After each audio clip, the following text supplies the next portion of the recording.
Hi, this is Optimus Futures, and we're back with our weekly roundup of key futures markets for our viewers. As usual, we will be starting off with the S&P 500 E-mini futures market, which was a very interesting market to follow last week because a lot of analysts and investors for this market got to see what they were anticipating for quite a while now, which is for the market to post a new all-time high.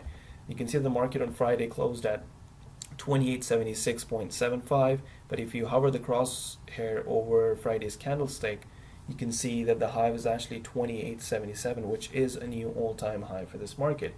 You can see though that it's just barely past the all-time high that the market made back in January over here, so we're not authoritatively past this all-time high, which means that we're definitely not past the level of resistance here that the market or that analysts should typically expect, given the more historic location that price is currently at.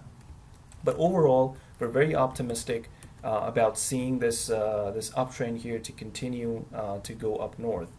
Last time that when the market was here back in January, the situation was very different. We had the market just rising extremely steeply and sharply towards the upside, especially in the last couple of weeks leading up to the point where the market hit the 2870s.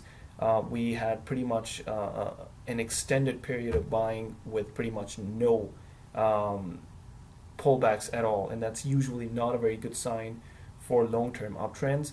It's hard for the market to sustain one-sided momentum for very long, and that is precisely why the market was able to turn around all of that momentum so fast as it hit the price levels around the 2870s region. However, this time around, the situation is completely different. Of course, we have a very nice smooth trend going on here. We're seeing regular pullbacks, which is definitely a sign that the buyers and sellers are interacting in the market. And it's just not a market that's dominant or dominated entirely by bulls, which, like we said, is a situation that the market is unable to sustain. We're seeing regular pullbacks. We're seeing the market create higher highs and higher lows, all indicative of the fact that the momentum here is definitely with the bulls. Even though we're at the all-time high, or even though we've created a new all-time high, we're still technically around the price levels where price last found a lot of resistance. So even though we're not past that resistance level just yet, we still expect, just looking at the momentum that the bulls are here now, we expect this momentum to really just continue, and for this week and the weeks to follow, we expect this uptrend to continue, and possibly for the market to hit 3,000 before the end of the year, or it could be much sooner if this momentum here just continues and continues to be strong. Essentially, what we're looking for here is probably a sharp move back above this all-time high over here. The market pulling back, using all of this form of resistance as support and a launch pad to just continue further up north.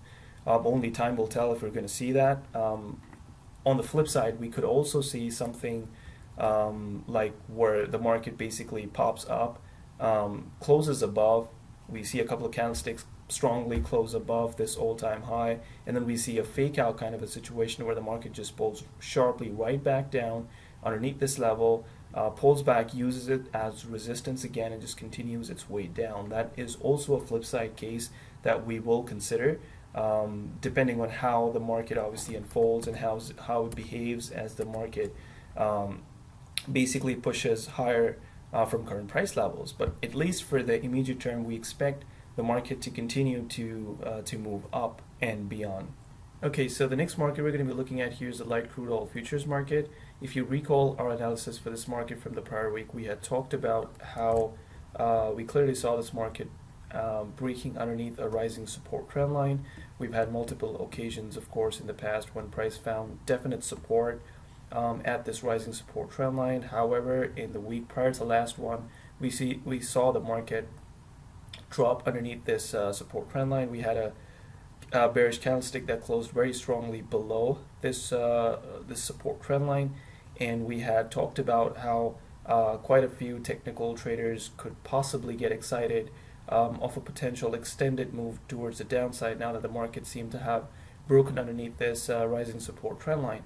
However, we had also talked about how the fact that the market hadn't really cleared this former support area over here, and basically this extended support and resistance level around the 64, 65 price level. As you can see, once again, we've had multiple occasions in the past where price either found definite support or resistance of the $65 to $64 support and resistance levels, and definitely, even though we had a strong close below the rising support trend line, which could potentially have indicated a possible breakout underneath the support trend line and for the market to create an extended move towards the downside. However, we had said that since the market had not really broken underneath these horizontal support and resistance levels, we would still be very watchful and careful, and potentially watch for a bounce off of the $64, $65 levels. And that's precisely what we saw last week. This break really turned out to be a fake breakout underneath the support trend line, and the market just pushed right back up, and now it's definitely above this the support trend line. This could be a test of the $70 big round number that runs right around over here. Obviously, being a round number, this level has held as support and resistance in the past, and so it could be that the market is really just trying to test this level before it continues its way back down, possibly for a second attempt to break this the support trend line, and this overall sort of a consolidation theme that this market has developed. Although you can see that for the most part, the market has still been trending towards the upside. However, we've been noticing more extended pullbacks over here, right around the $75, $74 price levels that obviously line up with long-term support and resistance levels. Way back in the past, we had several occasions when price created long-term swing lows off the $75 price level. And so really the fact that the market could possibly be rounding off here and is giving off these extended pullbacks into the uptrend over here is really to be expected. So our long-term view or bearish view for this market continues to stay steadfast. We continue to expect the market to, for the longer term, trend towards the downside. However, unless we see a break below the $64, $65 levels that we identified over here as key horizontal support and resistance levels, we really do not see this market taking off with any kind of bearish momentum at all. Like we said, the recent push from the buyers here could be an attempt for the market to retest the $70 price level, which sits right around here, and we would ideally expect for the $70 level to hold as resistance and allow for price to possibly test the $64 to $65 level for a third time in the more recent past. The first time being over here, the second time being in the last couple of weeks, and we could then possibly be testing this level for a third time. And if we do eventually break that level towards the downside and pull back, hold as resistance, then we definitely have a way further down, possibly towards these lows over here. Until then, really, this market is just a wait and watch for us, because for the most part, like we said, this market seems to be consolidating and trading in rather wild swings up and down. Okay, so the next market we're going to be looking at here is the Euro currency futures market. This was another market that performed exactly as per our expectations last week. In our video analysis for this market the prior week, we had talked about how it was encouraging to see the market sort of break underneath this very well-defined wedge pattern formation over here. We had a definite break underneath this rising support trend line. The market pulled back, held perfectly as resistance at this former support trend line, and then we had the market break down hard, exactly as you would expect the market to do as it breaks out of well-defined chart formations and chart patterns. However, despite being in the middle of all of this really hard selling activity coming into the market, we had last week identified that we weren't really confident of this down move or the down move's ability to sustain itself. And the reason for that was that the market really didn't have far to run before it basically came into contact with a very longer term and a very critical support and resistance level. So if you zoom out of the chart over here, you should be able to see why the market did what it did last week. So if we stretch this area right where price bounced last week, further down to the left, we can see that this area basically lines up with a very, very significant period where price found formidable resistance, roughly around the area that where price bounced last week. That was at the dollar 1.14 price level. And the fact that the market had actually broken out of this consolidation phase over here, and the fact that the market was actually dropping hard, would in effect have only helped buyers to come in at this price level. We've talked about this phenomenon in the past, that usually when price is rising or dropping extremely hard into a critical level, usually that will allow the opposite party to come in just as hard and be able to reverse price off of that critical price level. And so really the fact that the market was dropping hard into the level, we believe could have actually helped the buyers to come in, and you can see that the buyers were actually able to take price up just as easily as when the market was able to drop into the level over here.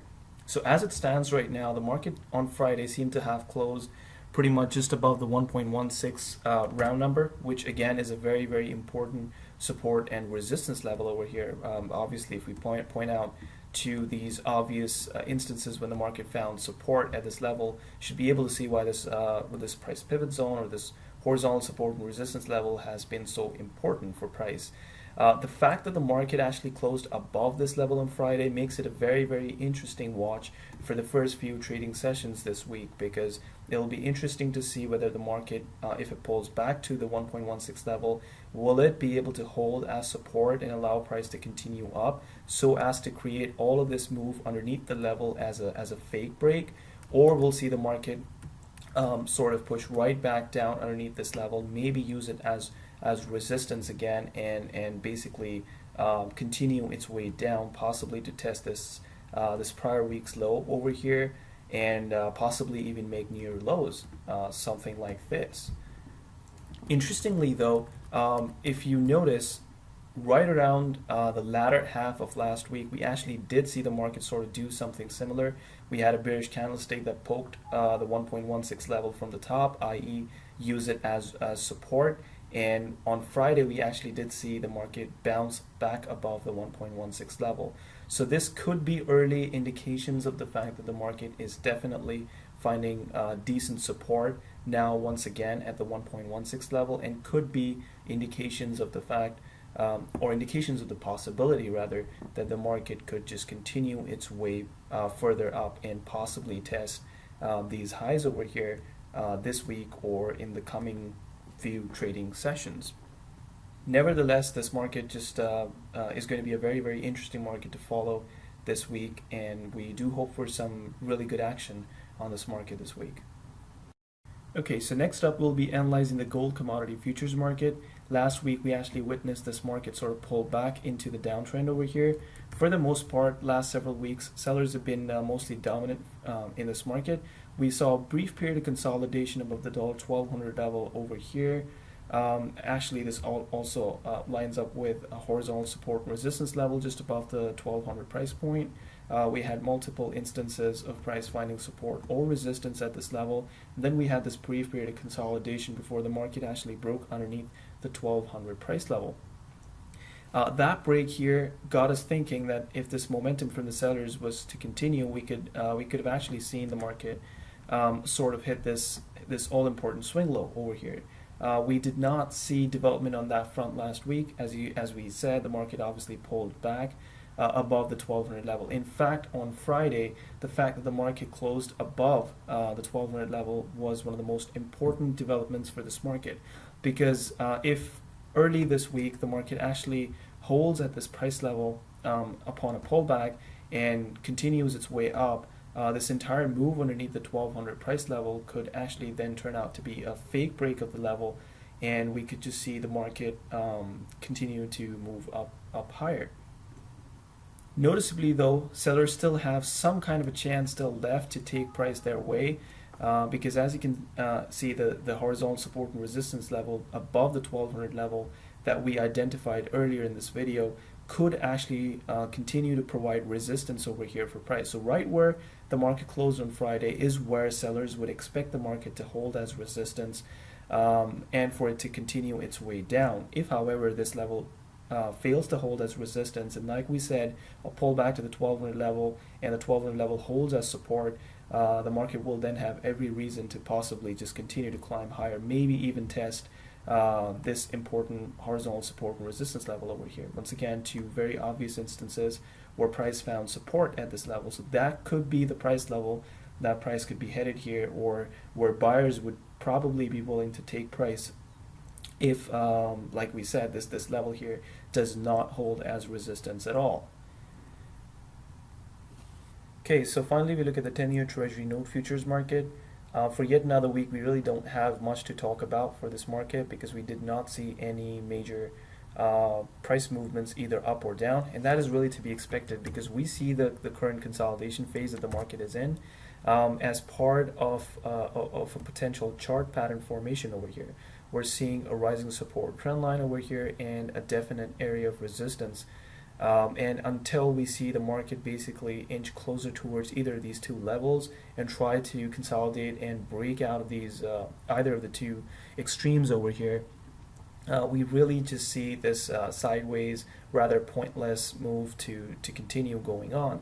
In the meanwhile, we really just continue to expect the market to react, because it's weak, react at short to midterm support and resistance levels. So if you recall, last week we had talked about all of these multiple candlestick highs that were creating some kind of a midterm resistance for price over here. We saw a couple of days where price held underneath these highs over here, and eventually last week we saw the market tick higher, and on Friday it was still able to close above these all these candlestick highs over here, and that could be a potential sign or an indication that the market wants to continue to move higher. So for example, if this level just continues to hold as support, early this week we could see the market actually push higher and more closer towards this this all-important business area that we see as a very, very critical resistance area over here. So unless we see the market actually pop either above the resistance level or continue to tighten up and squeeze inside this wedge pattern and eventually possibly break to the downside underneath this this channel over here, we really do not see any kind of major trading activity for this market, and we just expect this sideways, rather pointless activity to just continue in the meanwhile.